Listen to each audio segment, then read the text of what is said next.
Hello, and welcome to Just Keep Writing While Black, a podcast for writers, by writers, to keep you writing. I'm Marshall. And I'm LP. And joining us for the first of 4 weeks of Just Keep Writing While Black in Black History Month of 2023 is writer, community organizer, and teaching artist Hugh H.D. Hunter, who's here to talk about his trad pub debut MG, Futureland, Battle for the Park. Welcome, Hugh, to the show. We appreciate you coming. Hey, what's up? Thank you for having me. I'm excited to be here. Yeah, we're stoked. We've been talking about your book for the last couple of days. I'm already recommending it to my kids and my wife, so I'm a fan already. I love it. I hope they like it too, because then if not, they'll be mad at me and mad at you. I'm used to them being mad at me. I don't even care at this point. No, we're stoked to have you. The book's awesome, but we'll get into all that in a couple of minutes. But normally what we do on our podcast is we ask our guests a similar first question, and I kind of tailored it to the book, the writing of the book. So what we normally ask is if you could describe the writing of Futureland in 3 words, and it doesn't have to be connected. It can just be 3 random words. Pure, total chaos. Oh, you jammed them all together. Okay, cool. Okay. Yeah. So you're going to have to tell us about that now. So do you want to break it up or just in one thing? No, that's a phrase. We're going to keep it together. I love it. All right. So why pure, total chaos? So Futureland is a really, really complex book, I guess. Like when you lift the hood up, it is a book that was first ideated by a packager, Kate Creative Kitchen. So there's an IP entity that basically came up with the idea for the book and then sort of brought me on board as a writer to execute the actual prose and the vision for the book. Beyond that, we then, of course, end up selling the book, and we have, Random House who's publishing the entire trilogy. But by that time, we have a million cooks in the kitchen, and just every step of writing is sort of multiplied by at least a few. You have to look at everything multiple times for the multiple editors that are involved, and all the brainstorming sessions aren't just you and one person. It's you and a few extra people. Once you add to the fact that the book has interior images and design sort of interstitials, and it's a mystery. So we kind of have to, be able to seed and trick and do a lot of I guess narrative design in that way. There's just layer upon layer of complexity to how the book had to come into existence. And with it being my traditional debut, I think that added another element of just what am I doing? What am I doing? And what are y'all doing? And what is going on? So the first book was pure total chaos. And I mean, I'm proud of it. I'm glad that we got through it. But the next couple in the series were, we smoothed out the process a little bit. Is it less cooks in the kitchen, or what do you mean by smooth out? Just you all kind of hit your stride kind of thing? Yeah, same people involved. More cooks in the kitchen, if anything. But I would say there's a mix between hitting like a pretty organic stride, and then something that I've had to learn and grow in, just like as a writer or as a professional who's trying to make a place in this industry, which is like some tough conversations with folks who are on other sides of the project, whether it be editorial or the agency side, and just like expressing what parts of the process that we went through didn't really work well for me, what was difficult about it, what it didn't feel like, what about it felt like I wasn't set up for success.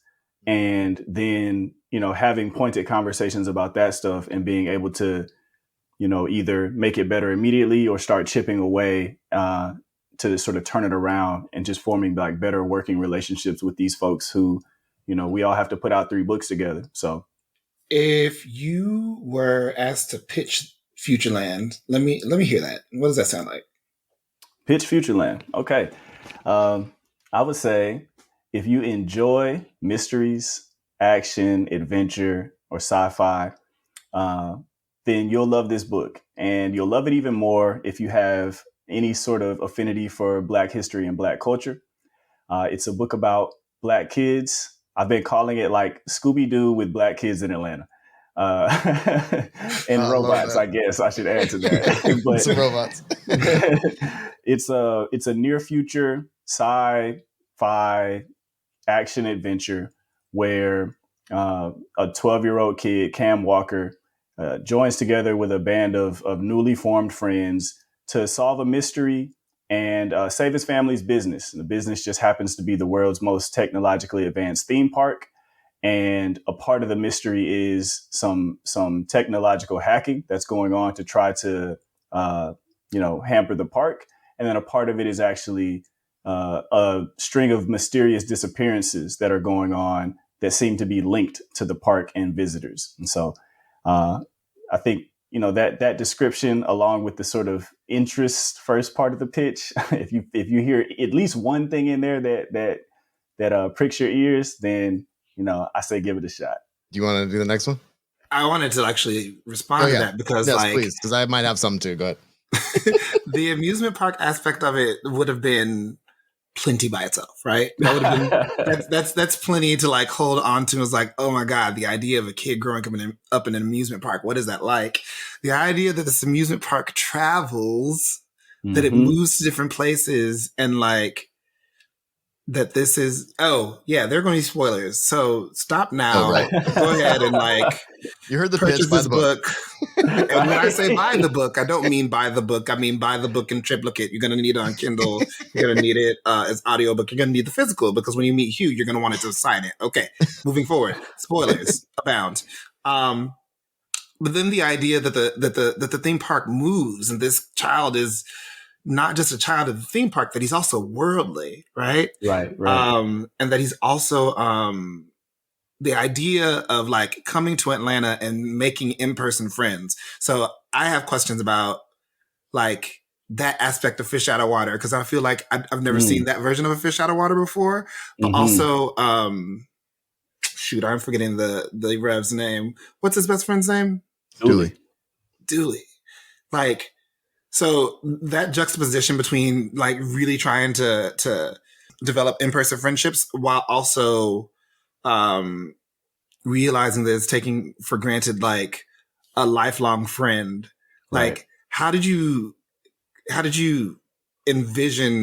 conceive that dynamic? Yeah. I really appreciate this question. When I first started working with Cake, which is run by Danielle Clayton. So if you know any Danielle Clayton work, she's kind of like the mastermind behind all of the Cake projects, and Futureland is one of them. What I got was basically like an outline or a skeleton of the story. And, as we sold the book and got into editorial, the story started to change and sort of shift based on, different people's sort of readings and perspectives. But the original outline that I got was, this is a kid who has to solve this high-tech mystery. And at the same time, he has to go to school with real kids for the first time. And so like for a long time, before my brain really like calibrated to what other editorial voices were trying to do with the book, I was like, my brain is having fun with the side of this that's the mystery and the tech. And my heart is fully invested on the side of it that's about this kid, like making friends. Like it's a book about a kid trying to make friends. And that it really sold me. So, I went to 2 different high schools, 2 different colleges, moved around a little bit as a youngster. And so the idea that you're in a new place and trying to figure out exactly how you fit in is not foreign to me. And obviously it's not the same experience that Cam has, but I just wanted to be able to write something. When I go to school visits, usually one of the first questions that I ask is, has anybody ever changed schools in the middle of a year? And I get so many kids that raise their hand, and it's like, that's who that part of the story is for. It's for anybody who's ever felt like, I don't know what I'm doing here and I don't know how I'm going to make it. But then you hopefully find that life raft. And so the friendship part of it, I think is a lot of it came inherently to me from experiences that I've had. And in making new friends, there's always a trade-off, whether it's with your chores or your old friends or, your sense of self. And so Dooley being there, sort of as the foil to how he makes these new friendships was pretty convenient. But I thought, let's use this relationship to try to show the value in who you are, even as you begin to change. Like, you don't have to fully change. You can still preserve the parts of yourself that are that you like, and work on other stuff. And then sometimes that's hard to see when change looks new and attractive and shiny. I really like that you said that. I just also recommended this to I'm a teacher. I teach at a high school. This is great. I love teachers. My favorite people. And I love that you said you go to do school visits, and I can imagine how awesome that must be. And so literally today, I work next door to the library at my high school, and me and the librarian are close, and I'm always recommending books as they're coming into I'm pretty sure she's already purchased Futureland, but I think that's really interesting that that this would really speak to students who move school to school. I get students in the middle of the year all the time. So I guess I have another question after this has to do with the theme park part, but generally when you go to these school visits, I imagine what do kids end up saying to you in response to this book, especially those that maybe have moved schools and stuff like that? Yeah. So the book just came out in November, and we've done a slew of school visits already. Some of them in conjunction with libraries, some of them just directly with schools. But a lot of it has been, hey, like, this book is out and hopefully you'll read it. So, most of what I've been getting is just, ooh, these pictures look cool, or, oh, it's set in Atlanta. Like, I've been to Atlanta, or my grandma lives there, stuff that I think on the surface level, kids can find like a connection with it. I've only been on one visit thus far, which was in DC. So shout out to the schools in DC where students had actually read the book before I got there. And that was like a real treat. And so they had questions and reactions about everything. I guess if I could take one sort of core thing away, it was how much of the book's plot related to real life. We spent a lot of time talking about gentrification, talking about, community safety, and talking about history. I'm a big history buff, so I'm like trying to drop little history Easter eggs about Atlanta throughout the book. And, some of the kids would be like, oh, I know that the Olympics was there, or, this, that, or the other. So they seem to really be interested in, not just the fiction, but the parts of the fiction that open up a door to the world that we live in and the real things that happen there. So that's awesome, by the way. I'm curious. I was raised, how do I want to say this? Every time I say this, it always comes off kind of funny, but I've been to Disneyland every year since I was 4 months old. My mom grew up in Southern California. My mom grew up in Pasadena. She always took us, we always went to Disneyland. I've kept the tradition. I'm literally taking my family. My kids have been every year since they've been alive. We're going next month. I'm a big theme park guy, especially parks that are immersive and stuff like Disneyland. Maybe I misheard you, but you said the original outline didn't have a theme park, or was the theme park always there? The theme park was always there. Okay. The theme park was always there from Danielle's original outline summary. And, I think this was in the comps, but I still like to say it. Like, her idea was sort of one of the comps was Westworld, which if you've seen Westworld, then it makes perfect sense. So, big giant theme park full of robots, automatons that sort of manage everything inside the park. And it was also in the very beginning, the idea came to me ready-made that the park would travel as well. So we had to figure out like how and why, but we always knew that it would be a traveling theme park, that it would be an immersive experience in like, not just super duper fancy tech, but like Black culture. And that Cameron would have been living there his entire life. I think I that always dreamed growing up to, sorry, LP, I always dreamed like to live in Disneyland. I used to tell my mom that when I was a kid. I want to live in Disneyland. And so at the beginning of this book, I'm like, this kid is literally living the dream, like, and it's interesting how the students, his new friends and stuff react to that too. I don't know, that really spoke to me. I cut you off, LP. I'm going off about theme parks. I'll do this all no, day. it's all well, no, but like I think that's one of the things about the theme park. I think I'm still trying to formulate why the theme park is such a cool idea, because I don't know if this is a common experience, but like when the Universal Circus would come to Chicago, you know what I'm saying? Like when a black circus or a black carnival would travel to the real big ass city that I live in, it was an event, and we all were ready for it. And so the idea that like, this black thing would come to town for us to enjoy. We didn't have, we had concerts, we had Summer Jam, we had Superfest, but like, Broadway shows, for the most part, the Broadway shows were white people playing white people doing white things on stage and singing weirdly. So like the idea that Futureland is this amusement park about black people in America going throughout America and then throughout the world to like share the culture and like, I don't know. I just think that particular part of the concept is just, I think you distill it to a soundbite, but the soundbite is so much bigger. Do you know what I'm saying? Like the concept is so much bigger than the soundbite.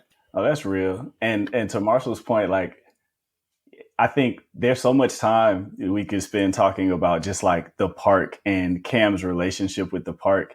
But the funny thing is, like, in the first chapter, he's like, ugh, like, I don't want to do this. It's like, no matter how fantastic your life looks from one angle, that lived experience is always different. And it doesn't mean that it's not good, but there's always, I guess, like nuances to what people are experiencing. And so, I think I haven't met a person yet who's been like, oh, living in a park, that'd be awful. But it felt like so natural to, in the very first chapter, have Cam be like, I don't want to like wake up and walk around and do this stuff. Like, I want to have fun and like eat breakfast. So yeah, it's an interesting dynamic. Well, it's also interesting too, because when he does end up going to school, he's kind of dreading that and worried about how that'll go. And I think he makes a comment. He's like, he wasn't even there 10 minutes before someone recognized him as the theme park kid. And immediately he's put in that, that bubble of like, this is who you are and we don't know you, And I think when you, because I moved schools in middle school and stuff like that. And like people make assumptions, you make assumptions as kids, and I think that was a really real kind of moment. But also it was lovely seeing the kids, just his little crew. They're like, oh, you're gonna come hang with us. This is awesome. And that dynamic was really, really well done. I really appreciated them. There was that moment, of course, where they're like, oh, well, I don't know if we can help you, but that real friendship that grew that he was worried about. And as a parent, it's something that I always want to make sure my kids have a little crew, like, good friends around them, so that was Absolutely. good. Yeah. That I think to date I'm through drafting the second book and about to start drafting the third one. So when I say to date, I mean like universe. The friend group, or the crew as we call them, like, it's definitely been my favorite part of writing the series. And I knew that it was going to be that way. Like, when I first got hired, Danielle gave me kids. She was like, all right, there's going to be 5 kids. And that's all that she told me. And I was like, oh, this is like a blank canvas. Like, I'm great. So I had a ball just designing each kid and their personalities and the group identity. And then beyond that, like the intergroup relationships. So not just like how they operate as a unit, but how, Rich feels about Angel and how Angel feels about Earl and how Yusuf feels about Cam. Like, just creating that whole web was so much fun. And the relationships and the group itself only like get stronger as the series goes on. So, that's been a ton of fun to write. Another, I guess, like fun fact that I've been telling folks about the group is jumping back to Atlanta history.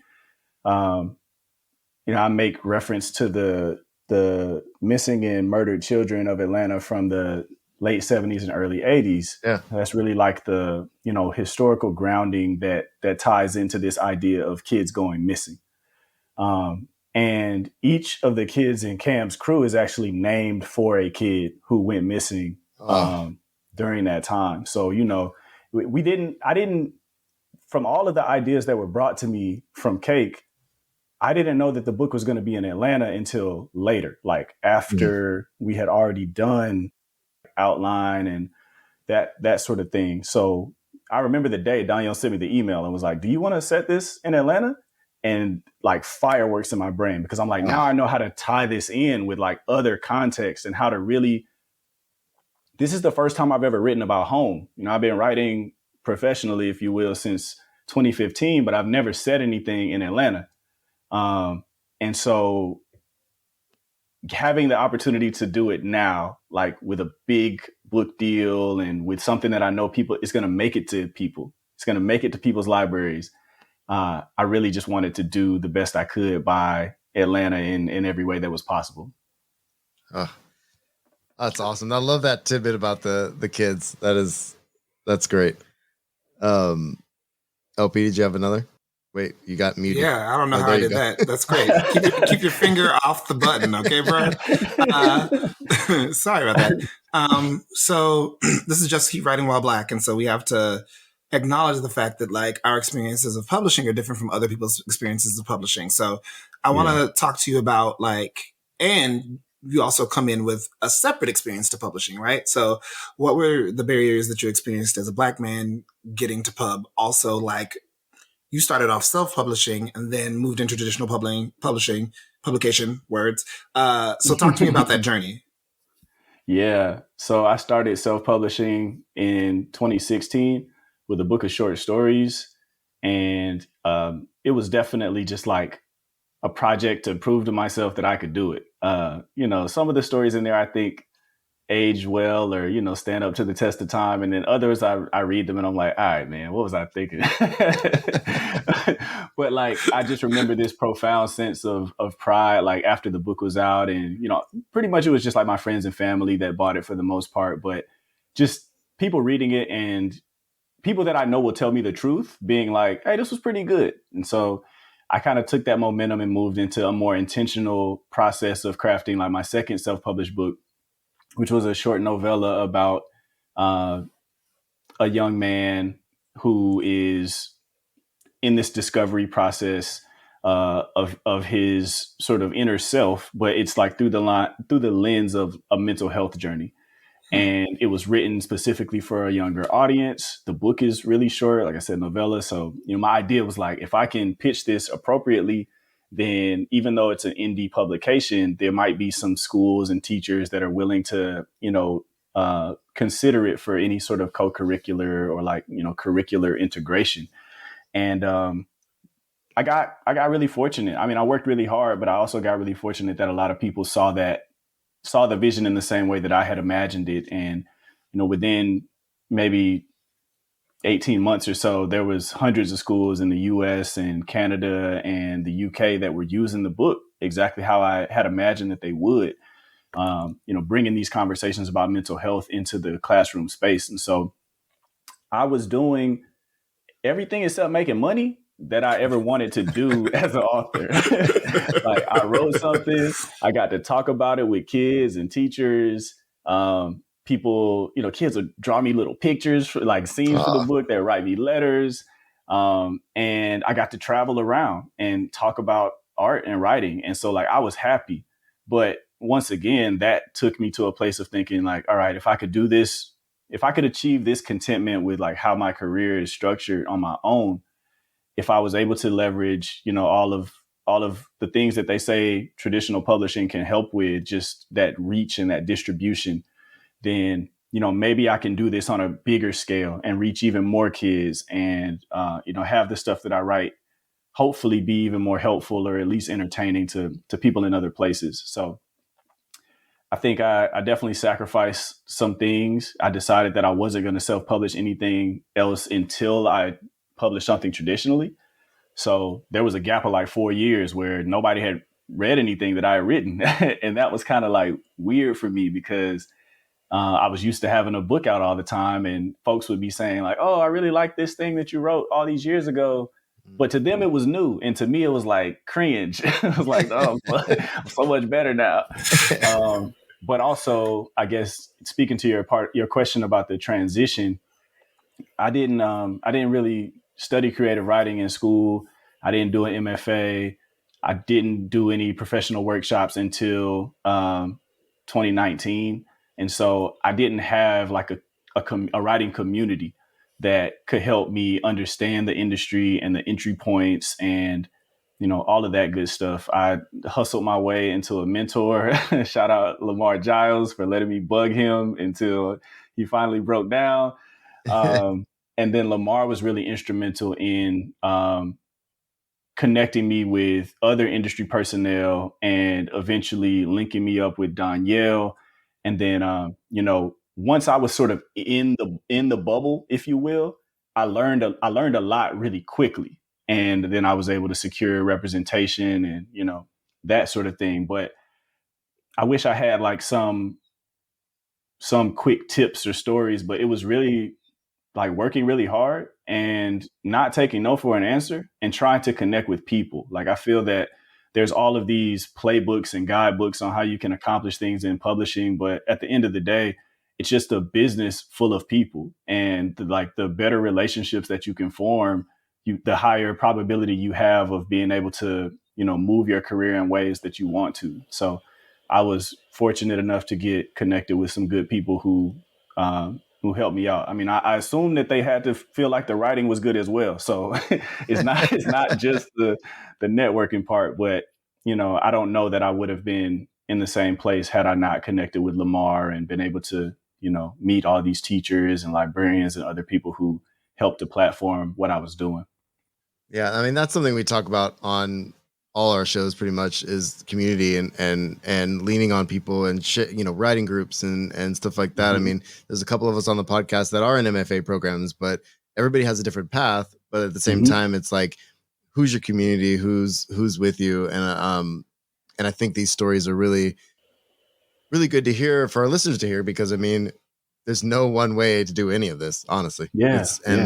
And it's, and some of us are still trying to figure out what that path looks like for us. So it's I love hearing that. So did you have another thing, LP, or I was going to go back to the other thing I wrote down?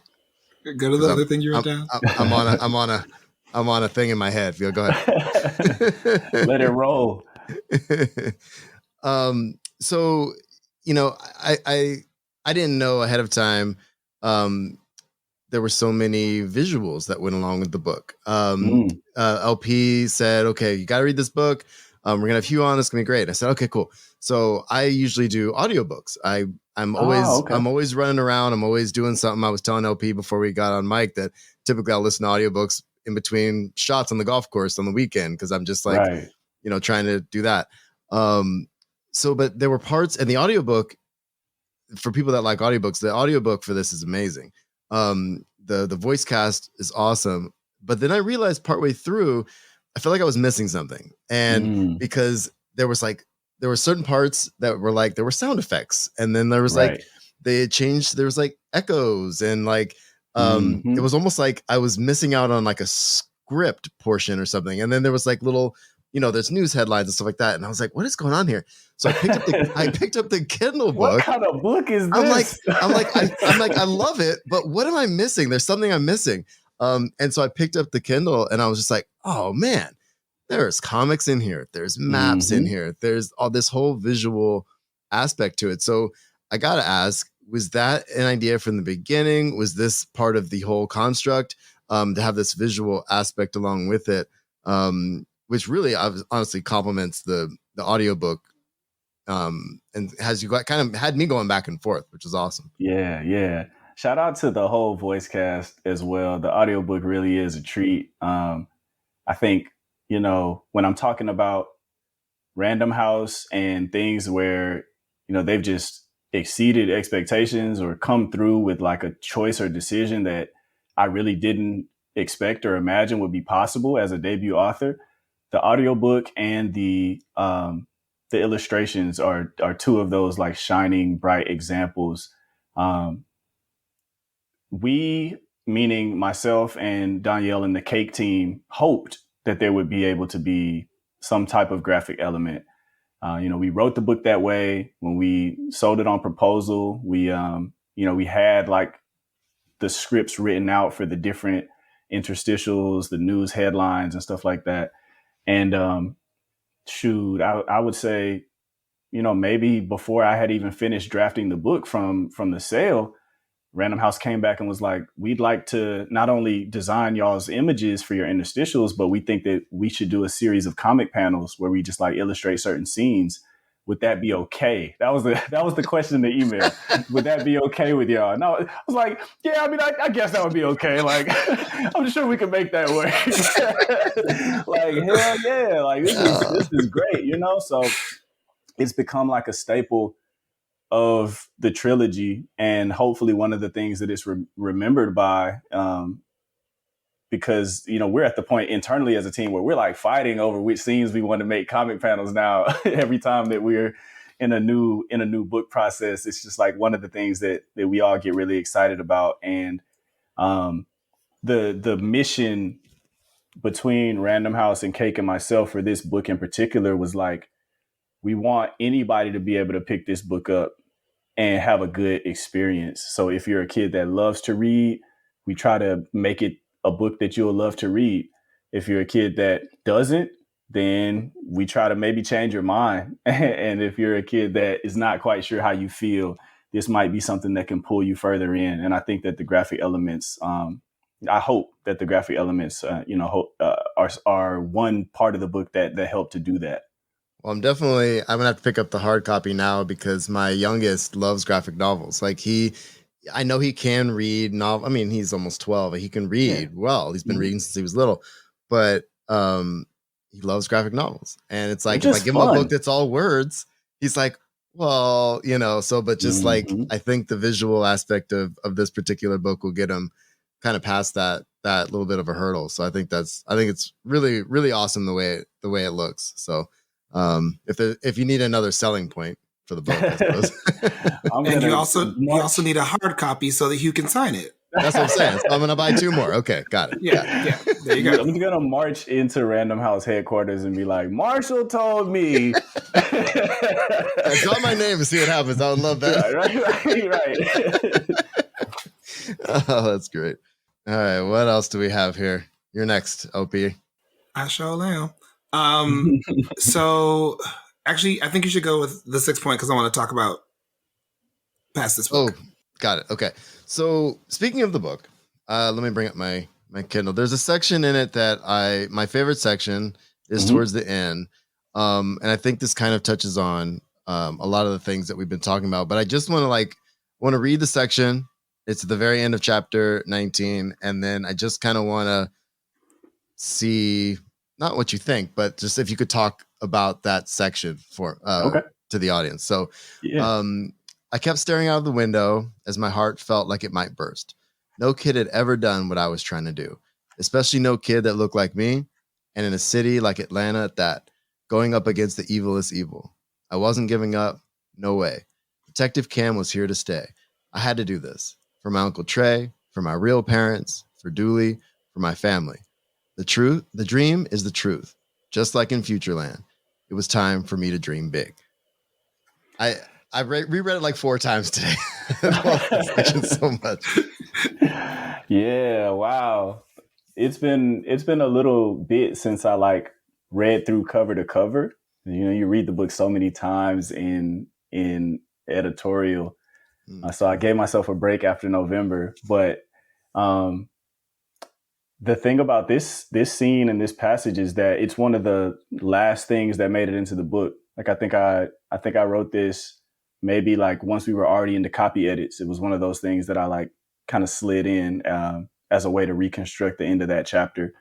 And Cam is talking about, moving forward with how he plans to solve the mystery and save the day. But I think for me as a writer, it's pulling from my experience growing up in Atlanta.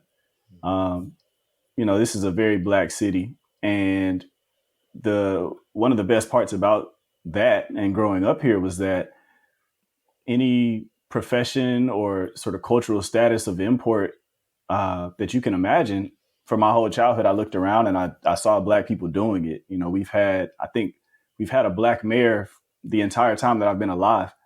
And whether it be other politicians, actors, musicians, athletes, you know, public figures, there was just like never anything that I thought I couldn't do because of my race.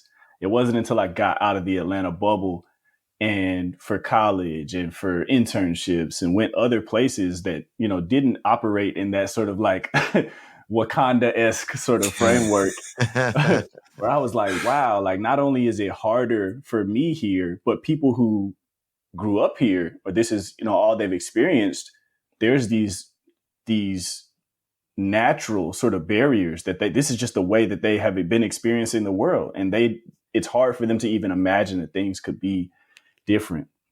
And so for Cam, in this moment, it's channeling that same energy of like, I don't come from a place or a background or, you know, a legacy where doing what I'm about to do is a part of it. But I believe in myself.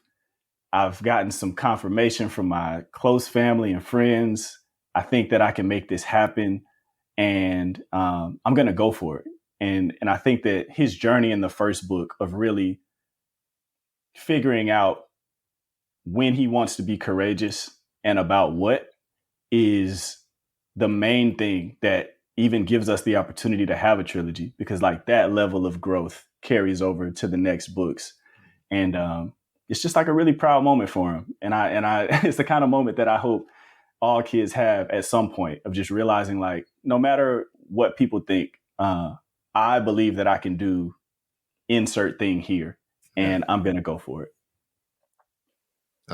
So thank you. That's what I love that section so much. And I think people need to hear, and kids need to hear that. Like I said, teaching and being around teenagers all day, like I can say it all day long. Like, you can do this, you can pass this test, you can do this, you can do that. And until they realize it for themselves, like me saying it's not going to do it. Like there's right. That moment where you got to kind of step into it. And that is definitely that moment for Cam, and it was awesome. And it really led into the end of the book, and it was really well done. So I could not bring up that section. I told LP, I said, I highlighted this section, I'm going to read this out. I appreciate it. Yeah, that's not one of the ones that folks have pointed out to me thus far. So it's cool to like, it kind of, you know, that's why it kind of threw me for a loop when you read it. I'm like, wow, like I, of course, remember writing this section, and I remember how I felt when I wrote it, but it's just not one that I've talked about since we've started doing promo and stuff. So I appreciate you. Yeah, he read it, and I was like, oh, okay, cool. You can pose that to him. He's like, I mean, I don't know if there's a question there. I just gonna read it and stare at the camera like, yeah. I'm just gonna read it and see what happens. So, when I tell you that this is my shit, I don't need any correspondence about that. Hey, look, that's welcome too. I appreciate it. I want to switch gears just a little because this is a middle grade book, and I know that you write for the kids. And when you write for the kids, you write for the slightly little ins to the almost grown-ins. So tell me about the experience of writing middle grade versus writing YA. Torment was a YA book, right? Yeah. My second indie novel, Torment, was a young adult book, and the next thing that's coming from me that's not a Futureland book is a young adult book as well. So Futureland just kind of got sandwiched in there. Like, I had written 2 YA novels. One I shelved during the query stage. I didn't feel, after I got a few no's based, like the nature of the no's, I was like, all right, this might not be the one for right now. And then I drafted another YA book, but the thing with Kate kind of like popped off in the middle of that. So I never imagined that I would be, you know, welcomed into the industry as a middle grade writer. Another reason the first book was chaos, because I had never really written anything for middle grade before. So, you know, it was like the first draft of Futureland, by my standards, was pretty sophisticated. And Random House did a lot of tugging on the reins, like, all right, look here, buddy. Like, a 9-year-old is not going to know what you're talking about. Like, I'm into like very deep, like scientific theory and like all types of stuff that, you know, a younger kid doesn't need to enjoy the story or be able to make sense of it. And so I had to develop like another writing voice, not just to tell the story through Cam's perspective, but just to, I tweeted the other day, like the writing middle grade was funny because I've grown another wrinkle in my brain that exclusively thinks about analogies or metaphors that like an 8-year-old might make. And, you know, I try to like put though, when I'm describing stuff, instead of using the language that, you know, we learn as adult writers and readers, I'm like, it kind of looks like a snail. Yeah, like it's a snail, right? So I'm grateful for the opportunity and for everything that I've learned from Danielle and, you know, the editors in the process of, you know, making myself into a middle grade writer. But I think YA is just like it's where I fall naturally. Like when I'm not thinking about it and I'm writing, that's usually where the voice and tone and the themes all come together for my writing. So I will be very excited when, you know, when I have another release, another YA release, and the world can kind of get caught up on what I'm doing in that arena. You want to talk a little bit about your next release? Yeah. So I guess technically the next thing is Futureland 2, which will be out this fall around the same time that the Futureland 1 paperbacks are coming out. So definitely keep an eye out for that. It'll be spooky. If y'all remember the chapter in the mines, when Cam goes into the mines and he has like the spooky adventure there, I basically was like, what if I took this chapter and just made it a whole book? And the folks on the Random House side, I don't want to say they didn't like that chapter, but I remember when I turned it in for the first time, like immediately I got an email that was like, well, this was a little different. And so I was like, yeah, wasn't it great? And so, the whole second book was like, just like very creepy, was a great fun time for me. But I don't know. I think they just more so put up with it. But after November, in the early part of 2024, at least directionally, we have to get our official pub date. I'll be releasing a young adult coming of age novel with a romance at the center of the plot through FSG, which is a Macmillan imprint. And it's called Something Like Right. And it's a contemporary novel. It's about a kid who gets expelled from his district school for fighting. And he has to finish out his year in an alternative school.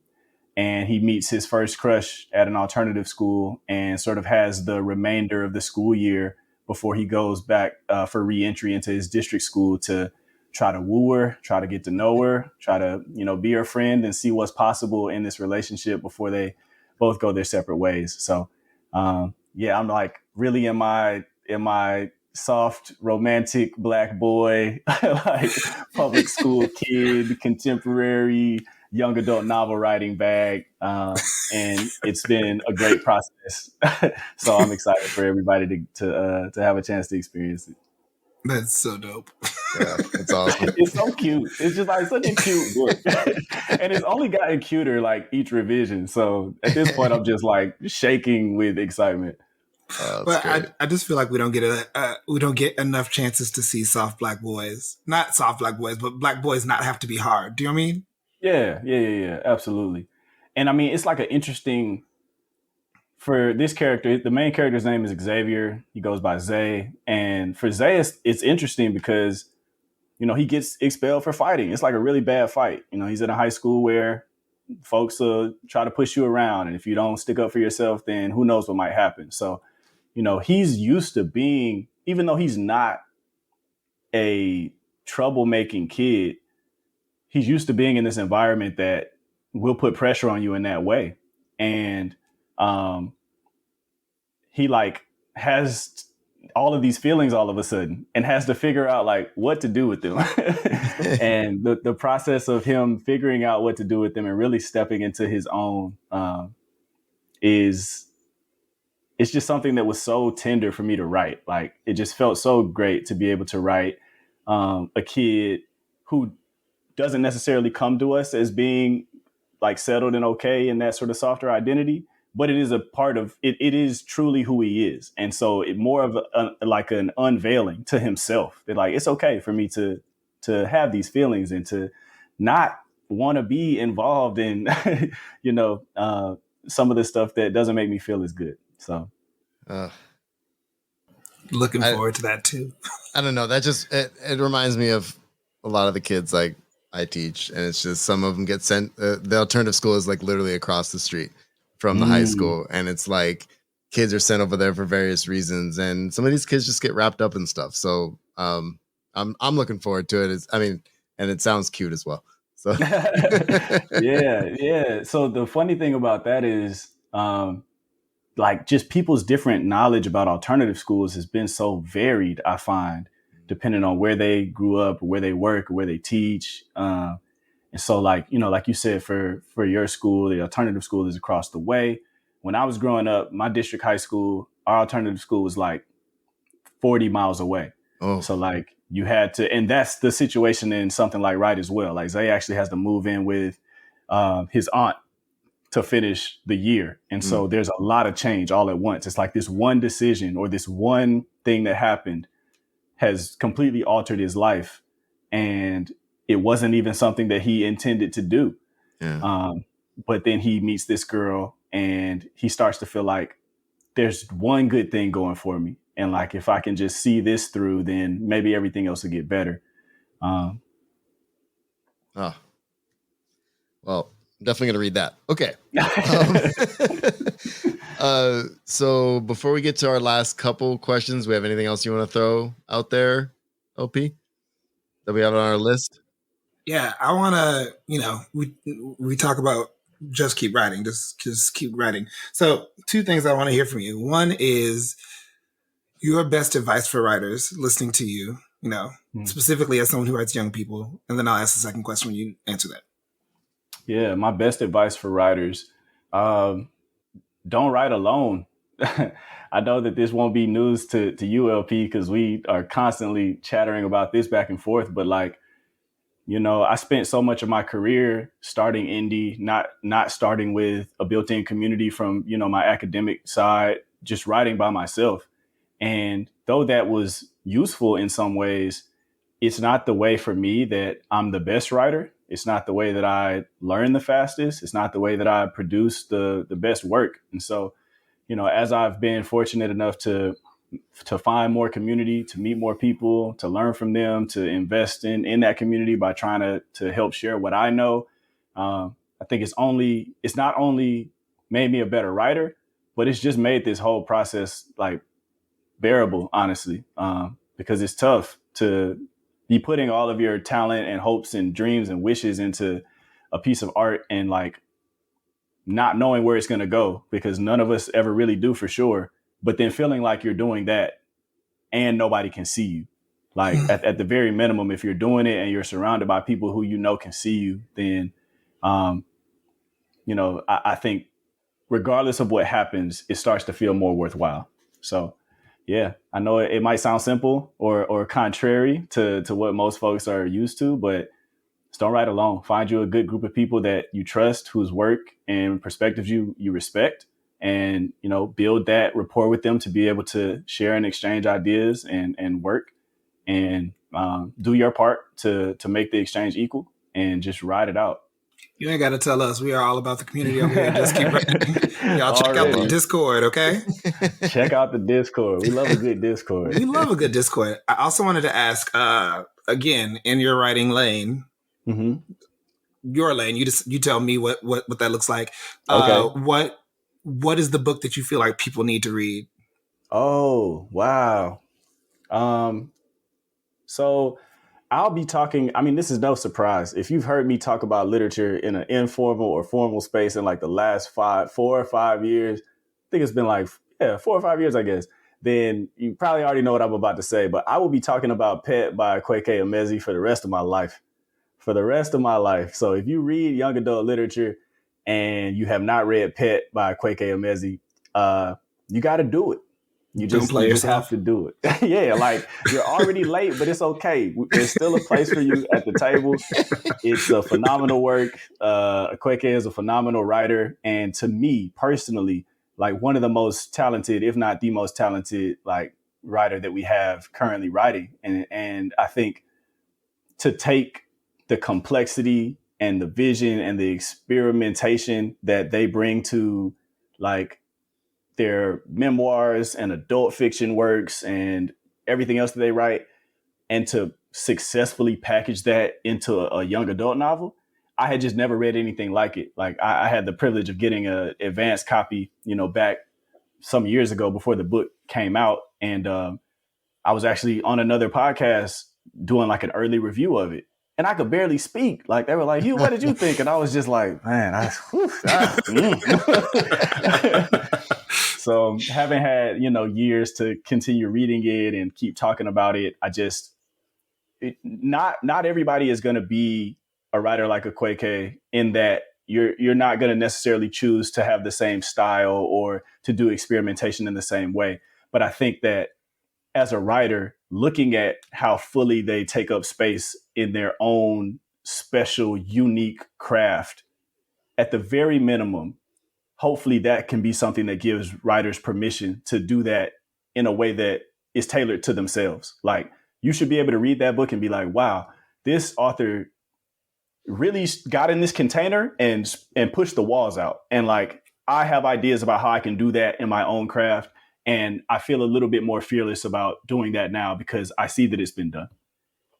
I can hear our Discord adding it to their to be read list right now if they haven't done it. That sounds, it's on my list now for sure. It sounds amazing. Yeah, for sure.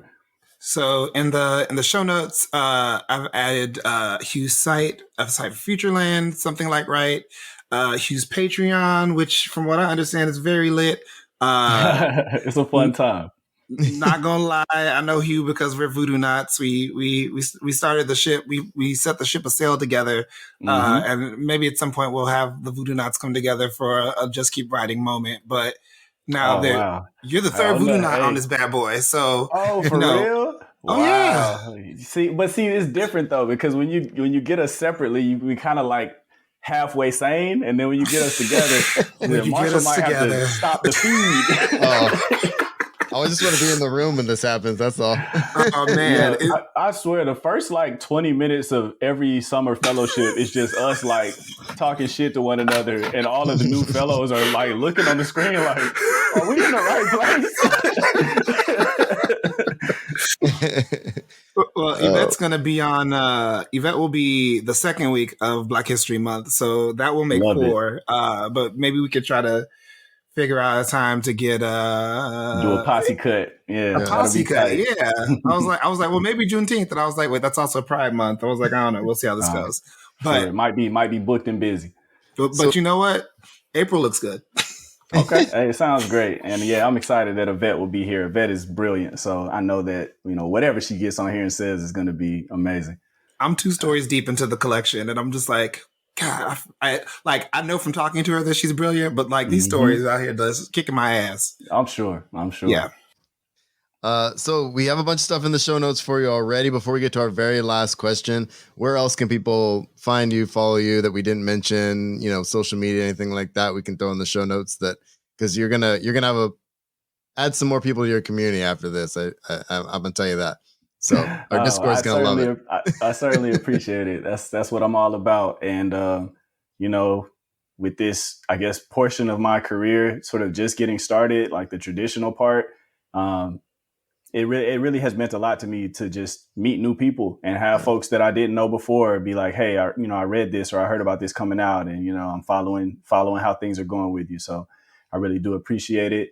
Everything is HD _TSD. That's my Instagram, Twitter, Patreon, everything. And so, yeah, if you're ever curious about what I'm got going on or any like forthcoming works or any media that I'm doing, I'm not the best social media person, but I try to at least keep a running record of the most important things on the sites. Nice. Cool. That'll be in the show notes as well. And we always have one last question. I'm gonna let LP ask the question. Okay. Okay. Unless you want me to. I thought you should. I think it's important. Yeah, okay, cool. It's good. It's good. This is my first time co-driving an episode, so you're hearing a lot of the behind the scenes in front of the scenes. Hey, I love it. So like we ask whenever we have a new person on the podcast, what keeps you writing? I wish I could like if I would have been able to have the future vision to anticipate this question, I would have pulled out the specific letter that I'm thinking about as a symbol. In short, I'll say the kids, like all of the tribulations and stress and, parts of publishing or any other profession that aren't so fun. All of that stuff is tough until I get into a classroom and get to hear from a kid who read something that I wrote and it meant something to them. And I have letters from students that they send me after I leave their schools. And I mean, I literally cry, going through these letters because of how open and honest and tender they are about their experiences, either having, me come into their school or getting a chance to, ask me a question about something I wrote. I remember one time I was in Tampa, Florida. This was for my second indie book, the mental health book. And a young lady came up to me after my presentation and she said, "I really liked your book." And I said, "Well, what was your favorite part?" And she kind of froze up. And then I felt bad because I'm like, I didn't mean to put you on the spot. But she finally said, "Well, I don't remember all the parts specifically, but I remember how it made me feel." I moved around a lot as a kid and, your character moves around a lot and it just made me feel good. And in those moments, eventually I'll get back to my computer and I'll be slamming my fist down on the desk and I'll be, upset about whatever isn't going how I want it to go. But in those moments where I'm seeing in my opinion, the best part of this job, which is when that thing that you made is in somebody else's hands and it takes on a new life and starts to mean something, not in an objective sense, but to a person. As long as I get to keep doing that, then I'll do it for as long as I can. Hey. And that's the cut. Yeah, I appreciate it. Thank you so much for being on the show. We really appreciate it. Can't wait to have you back again. This is awesome. Thank y'all. Hey, look, anytime. I'm not doing anything except slamming my fist down on the desk and getting mad about stuff that's not going how I want it to go. Well, I mean, look, the beauty of this is that there's another Futureland coming at the end of the year. So, we'll be knocking if you got the spoons. Oh, yeah, for sure. And this has been Just Keep Writing, a podcast for writers, by writers, to keep you writing. You can find us at justkeepwriting.org. Follow us on Facebook, Twitter, Instagram, and YouTube. Feel free to reach out to any of us on our social medias, and please jump in our Just Keep Writing Discord channel. Links to all of that is in the show notes. Lastly, please support our show by going to patreon.com/justkeepwriting. We offer daily writing prompts, early access to podcast episodes, and much more. Thanks for listening, and just keep writing.